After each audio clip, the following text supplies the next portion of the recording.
Isang mapagpalang araw po ng Miyerkules, October 15, 2025. Kabayan, meron tayong pinaka-latest na weather update sa lagay ng ating panahon. Pero before that, please huwag mong kakalimutan na i-like, i-subscribe ang ating YouTube channel at pahit na rin ang notification bell. Maraming salamat po. Mga kaibigan, sa huling pagtatala po ay nawala na yung isang LPA na nasa loob po ng ating Philippine Area of Responsibility. Tulad ng sinabi, kapag unlikely ang isang LPA ay mawawala din po agad ito sa mga susunod na mga oras. Samantalang, yung LPA naman po na nasa labas ng ating para ay nagme-maintain pa rin po sa pagiging medium chance para maging isang ganap na bagyo. Mas lumapit pa rin po ito na merong lokasyon pa rin po ngayon na 1,780 kilometers northeastern Mindanao. So, ang inaasahan po natin ay papasok ito sa loob ng ating par pagdating po ng araw ng Huwebes hanggang sa may Biyernes. At possible itong unang dumaan po dito sa may Eastern Visayas papunta po sa may area ng North Luzon. Pero may mga posibilidad pa rin sa pwedeng mangyari o pagbabago po sa galaw o kilos po nitong low pressure area. So, alamin natin yung weather condition na nakaka-apekto po ngayon sa malaking bahagi ng ating bansa. Sa ating tinatawag po na forecast weather conditions, sa area po ng Metro Manila, Calabarzon, Bicol Region, Eastern Visayas, Isabela, Aurora, Nueva Ecija, Bulacan, Marinduque, Oriental Mindoro, Romblon, Capiz, Aklan, Cebu at sa may Bohol ay patuloy po makakaranas ng maulap na kalangitan na meron pong kalat-kalat na pag-ulan, pagkulog at pagkidlat dahil po sa tinatawag natin na easterlies. So yung easterlies po ay yung malinsangan o mainit na hangin na nanggagaling ho sa karagatang Pasipiko. Ang easterlies din ho ang dahilan kaya nalusaw o nawala yung isang LPA na nasa loob po ng ating Philippine Area of Responsibility. Possible impact pa rin yan ay pagbabaha sa mababang lugar at landslide po sa mga landslide prone area kapag nagkaroon ng moderate to heavy rains anuman pong oras.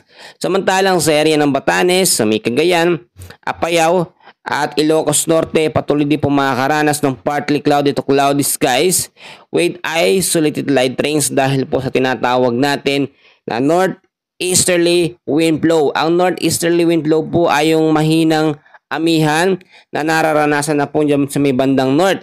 So wala naman yung direktang epekto, malakas na epekto, pero yung mga mahihinang pag-ulan, possible pa rin yan na mangyari. Dito naman po sa ilang bahagi ng Luzon, the rest ng Visayas, patuloy po makakaranas ng partly cloudy to cloudy skies with isolated rain showers or thunderstorms dahil po sa tinatawag pa rin na easterlies o mainit na hangin na nanggagaling sa may karagatang Pasipiko. Possible impact pa rin yan ay flash flood at landslide kapag nagkaroon po ng severe thunderstorm. Yung severe thunderstorm, nangyari yan sa Mindanao kahapon. Talagang malabagyo, ang tindi ng pag-uulan. Sabi ko sa inyo, ang thunderstorms matindi yan lalo ng bandang hapon at sa gabi. Lalo na kapag ang weather system natin ay tungkol po or puro easterlies. Sa area ng Mindanao, ang weather condition po dyan mga kaibigan ay partly cloudy to cloudy skies pa rin po with isolated rain showers. Dahil po yan sa mga localized thunderstorms. Eto no, mag-ingat yung area po ng Mindanao, hindi lamang po sa malawakang pag-uulan dahil nga may mga lindol pa rin dyan na nararanasan hanggang ngayon.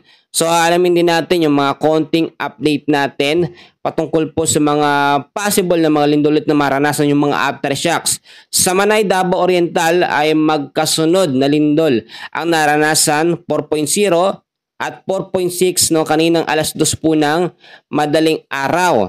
So yung mga possible po na aftershocks ay posibleng maranasan sa mga susunod din na mga oras. Kinakailangan ho natin ng matinding panalangin para ho hindi mangyari yung mga aftershocks or mahina o humina yung mga aftershocks.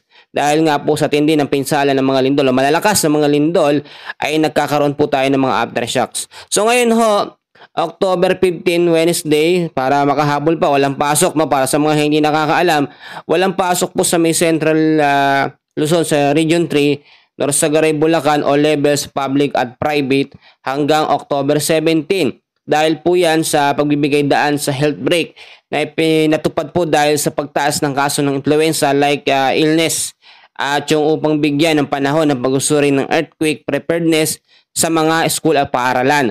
Province of Bulacan naman, except Baliwag City, City of Malolo, City of San Isidro del Monte, Bulacan, Migawayan City, preschool to senior high school, public only. Mga lugar sa Calabarzon sa Region 4A, Tansa Cavite, all levels public at private. Until October 30, Thursday, walang pasok. Buong Laguna, all levels public at private, October 31 hanggang October 31, no?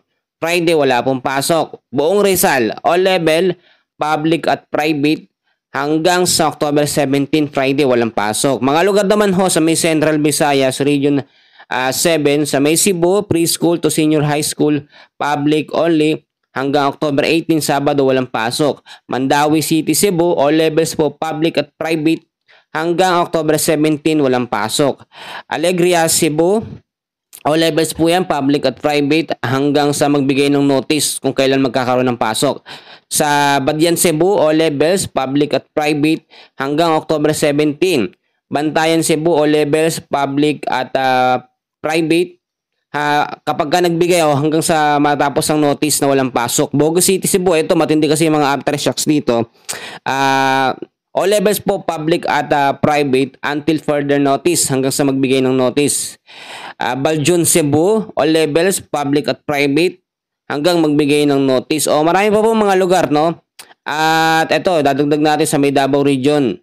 Sa Panabo City, Davao del Norte, elementary, public at private, wala pong pasok.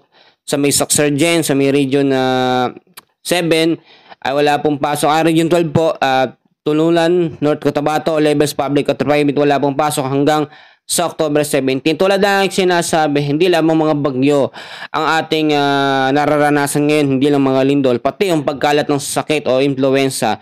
Ibig sabihin lamang, ito yung panahon na pinapakita ng Panginoon na dapat lumapit tayo sa Kanya at we are nothing kapag wala po ang Panginoon sa buhay natin.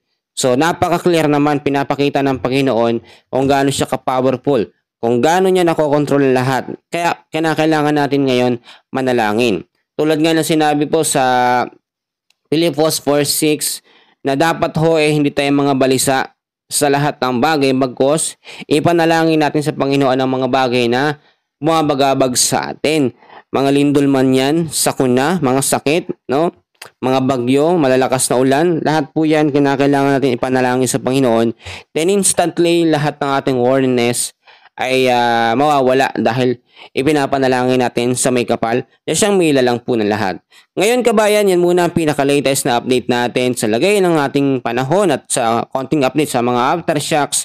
Maraming salamat at God bless po sa inyong lahat.